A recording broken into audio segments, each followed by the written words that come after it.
Welcome to Cambridge House Live. I'm Vanessa Collette at the World Resource Investment Conference. Joining me today is Jeff Berwick of the Dollar Vigilante. Welcome, Jeff. Great to have you here with us. Thank you, Vanessa. Jeff, you're an anarchist. Most people believe anarchy is a bad thing. Why have you embraced it? Well, first of all, their belief is wrong. The government really wants to destroy that word or make it seem scary, because if everyone believed in anarchy, there would be no government. And so for the last 100 years or so, anytime someone breaks a window or a bomb goes off, they say it's anarchists. But true anarchy really just means that no ruler. It's actually a Greek word. An is without, and archy is ruler. And it just means you don't want to be ruled by anyone. You don't want a king or a president to rule you and tell you what to do. And if you take that to its logical extent, that basically means that you do not want to actually initiate violence, or you don't want anyone to initiate violence against you. And of course the government is based on violence. As Mao said, democracy comes out of a barrel of a gun. If the government wasn't using violence and theft, they wouldn't be government, they'd be a regular business. So anarchy is a beautiful philosophy. It's really starting to catch on now. People are starting to understand that it's a beautiful thing and it's not a dangerous thing or a bad thing. Some people are scared because we've had governments our whole lives. Everyone everywhere in the world has had them. So people can't imagine what a world would be like without them. But I can tell you it would be much, much better and more peaceful and more prosperous. So it sounds like it's a self-governing philosophy. When you say there would be no ruler, does it also mean there would be no rules? No, that's a question that's often asked. No, of course, you can have private law. You can have as many laws as you want as long as they're agreed upon by people in contracts. You can have all kinds of ways to do things. You can have private policing. In Detroit right now, because of the financial problems going on in Detroit and the U.S., most of the police never show up to anything anymore. And a number of private police companies have started up, and they're doing a phenomenal job. And of course, they're not going to stop you and beat you up or pepper spray you if you don't stop at a stop sign or you go 10 miles an hour over some arbitrary speed limit. This is what, because the government has a monopoly on things like policing, just like any monopoly, it becomes just worse and worse, and they don't actually offer good service, and they have no incentive to offer good service, and they don't even know if they're offering a good service because they don't actually have a profit. That's how companies can tell if they're doing something that people want or not. If they're making a profit, they're doing something people want. If they're not, they're not. And government doesn't know that. They have a monopoly, and it just gets worse and worse, and it happens like today with the police that we have today. But with private security, it'd be beautiful. I just came from Chile, and all the firefighters there are all voluntary. And so I was on the street and I was asking a friend, I said, why are those firefighters out asking for money? And he said, they're all voluntary here. And many of them are taxi drivers, and you can actually see if you get in a taxi, they'll have their little volunteer firefighter sticker. And if there's a fire somewhere and it's in their area, they'll get a call and they'll go straight to the fire. These things can all work. You can hire private agencies. They'll always do a better job than the government.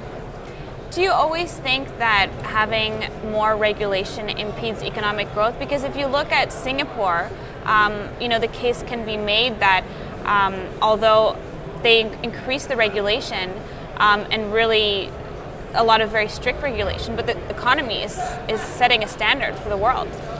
Yeah, well, I definitely agree regulation is horrible. Regulation really destroys economies, and there's no need for it. Nothing needs to be regulated. A capitalist company can regulate itself just fine.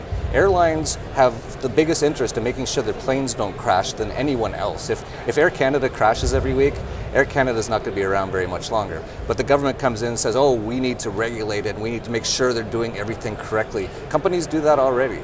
There's no need for it at all. And you brought up Singapore. There is some regulation, but there's a lot of economic freedom there and not a lot of economic regulation, and they're booming like crazy.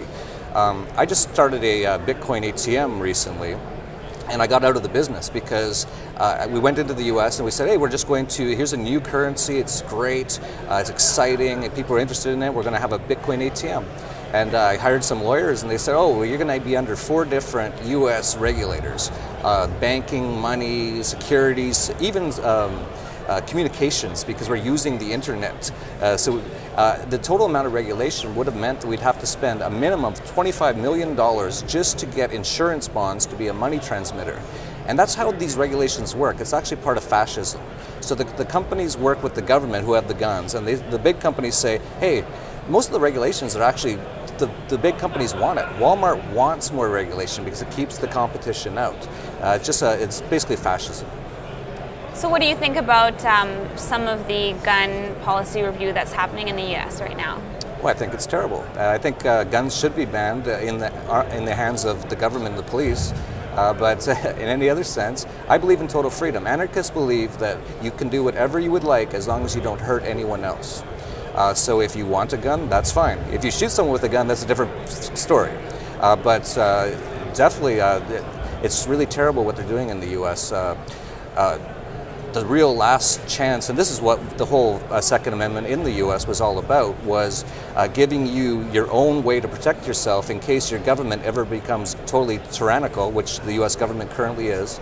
You look at what happened in Boston. That was just unbelievable. You had a 19-year-old boy running around with a pressure cooker, and everyone hid in their houses, and SWAT teams went around and kicked in everyone's doors. In a place where everyone has their own self-defense, that wouldn't be an issue, and you wouldn't need government. But because they've had all their guns taken away, they have no way to protect themselves, it really turns into a horrible situation. And I'll give you another example. I live in Mexico, and it's very cheap to have your own personal bodyguard. It costs about $15 a day. So I have my own private police always with me, and he's definitely not giving me a hard time if I drive too fast or telling me like I can't smoke here or there or anything like that. And obviously, if I ever have a problem, and I never have a problem in Mexico, it's much safer than anyone thinks. But if I ever did, he's 2 feet behind me. That's a lot different than calling 911 and hoping a half hour later some guy shows up to protect you, which is a crazy, crazy idea. How does your anarchist philosophy underpin the way that you look at playing the markets? Well, I'm a capitalist as well. Capitalism, that word's also been really misused over the years. People think what's in the US today is capitalism. That's not capitalism. Capitalism does not have a central bank. Capitalism does not have taxes, it doesn't have regulations. Capitalism just means voluntary, free transactions. And I'm definitely a capitalist. I believe I'm an entrepreneur. You can even call me an anarcho-capitalist. I'm a huge fan of it. I think everything we have today, look, all this beautiful stuff came from private enterprise. This did not come from the government. In fact, we'd have way better stuff if there was no government. So I think it's really important that free enterprise can happen. And what we have in the US or Canada or any Western country today is nothing even close to capitalism. I call it corporatism. It's definitely fascism. The meaning of fascism is when the large corporations merge with the government. You say that to people today in the US, they're like, that's crazy, we're not fascists. Go look at the Lincoln Memorial. Abraham Lincoln, who was a massive fascist, he has his 2 hands on the Lincoln Memorial on fasces, which is actually where the meaning of the word fascism came from. It's a bundle of sticks that have a rope tied around them. And it means that they're strong and they're going to use force to keep everything together. Wow. Where do you think this resource market is going? Yeah, that's an interesting question. Well, I think there's so many things happening. I think with the precious metals, with the bullion, that's completely different than what's going on with the miners.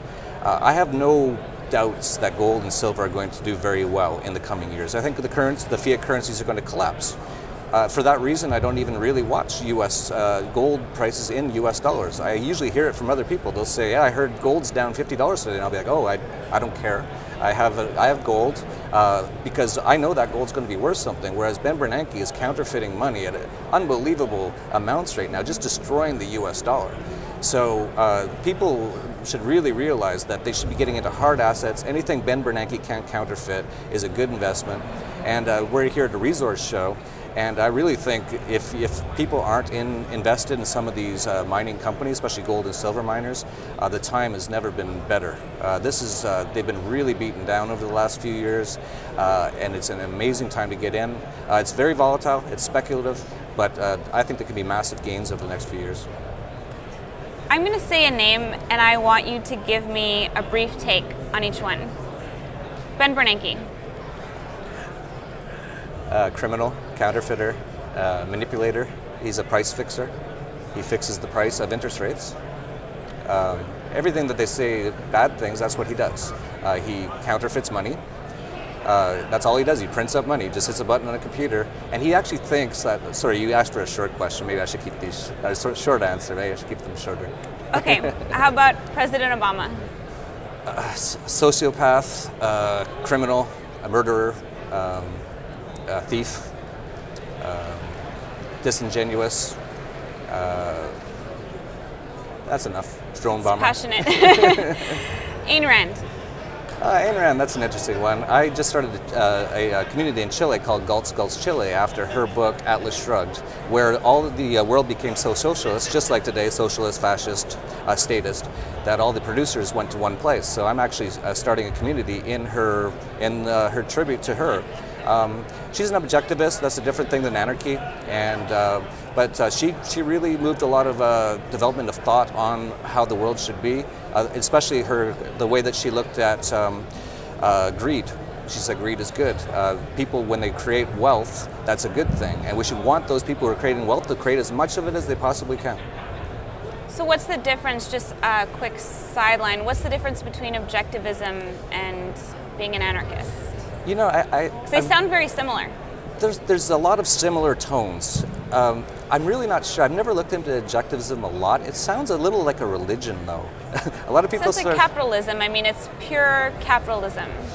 You know, I can't really comment on it. I haven't looked into it enough. But I do know that a lot of the people who really believe in objectivism are almost like they treat Ayn Rand a little bit like Jesus, and I find that a little strange. But I see. How about Doug Casey? Oh, Doug Casey. One of the best people on earth, a mentor of mine. He was the person who turned me into an anarchist. And he actually didn't turn me into one. I was already one, but I didn't know there was a word for it. And so I had dinner with him. He's an amazing person. And he asked me a number of questions. At the end of it, he said, "You know what you are, don't you?" And I said, "What?" And he said, "You're a libertarian." And I said, "What's that? I've never heard that word before." And then we talked a little bit longer, and he goes, "Well, you're an anarchist." I said, "Those people who throw bombs, I didn't even understand." So he put me down this path I'm on right now. Where's the global economy going from here? Global economy, that's an interesting question. I think the Western economy, Europe, US, Canada, disaster. And it's going to be much, much, much worse. People won't even believe how bad it's going to get. Asia, I have some hope for. Not necessarily China as much. China's been doing a lot of the things the US has been doing, printing a lot of money, a lot of regulation, it's all fascist. But they do have a lot of potential. I prefer, I think if you're going to invest in Asia, Cambodia is very interesting right now, Myanmar.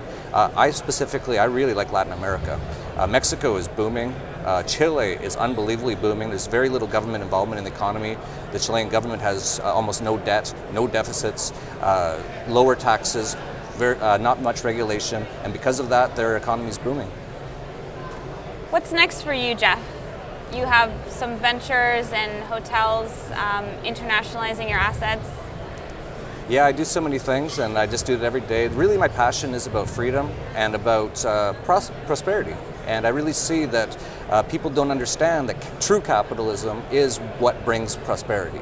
And so I just try to go around as much as possible and talk to people like yourself and many other people, get the word out there, tell them the truth, because what they're seeing on their TV every day isn't the truth. And many of the things we talk about, I have a newsletter, Dollar Vigilante, dollarvigilante.com. We write about all these kind of issues, how to expatriate, how to internationalize your assets. We help people get foreign passports who want to expatriate. I used to live in Canada, I don't live here anymore. So that's tdvpassports.com. And then we just started this new community in Chile called Gulch Chile, just gulchchile.com. And we're attracting people to come down there and create a new, beautiful new place in a less oppressive environment. Why didn't you move into Doug Casey's community that he's created? I actually bought, the very first time I went there, I bought a place there. I still have a place there. But I was hearing that some people had different things they wanted. They found, and nothing against Doug Casey's place is awesome. But there was some things that some people didn't like about it, and I just listened to them, and they said it's a little far away than I would like. They prefer it wasn't in Argentina with the current Argentinian government. Things like that. So I just listened to them, and I just found the place that they were looking for, and so I'm just building my own. And Doug's a fan of our location. I'm a fan of his location. We're definitely not competition or anything like that. I think they're both great places. Some people will like one over the other, and vice versa. More options. Definitely, and we can use a lot more options like that. Great. Well, thank you so much for joining us today, Jeff. It was a pleasure having you, and we look forward to having you back again soon. Great, thank you.